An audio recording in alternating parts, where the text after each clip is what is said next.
அது இல்ல. நீங்க தூத்துக்குடி துப்பாக்கி சூட பத்தி இது இவ்வளவு காலம் யாரா பேசிட்டு இருந்தீங்களா? ஒரு அரச படுகொலை அது மக்களின் புரட்சி. அதை சுட்டு அடக்கி ஒடுக்குனீங்க.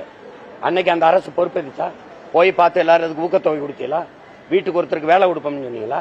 உங்க குடும்பத்தில் இருக்க பிள்ளைகள் எல்லாம் படிக்க சொன்னீங்களா? உங்களுடைய பார்வையில ஒரு மதிப்பீடு கொடுக்கும். இவ்வளவு இதுல 2 பேரோட ஒப்பிடும் போது நான் ஐயா எடப்பாடி பழனிசாமி பாராட்டுவேன். அவர் காலத்துல மக்கள் இவ்வளவு பதட்டமா இல்ல. ரெண்டாவது, எனக்கு பொதுவான மக்கள் சொன்ன கருத்தை நான் சொல்றேன். என்னுடைய கருத்து, இவங்களுக்கு இவர் எவ்வளவோ பரவாயில்லைன்னு என்கிட்ட சொன்னது இருக்கு. துணிஞ்சு செய்தாரு.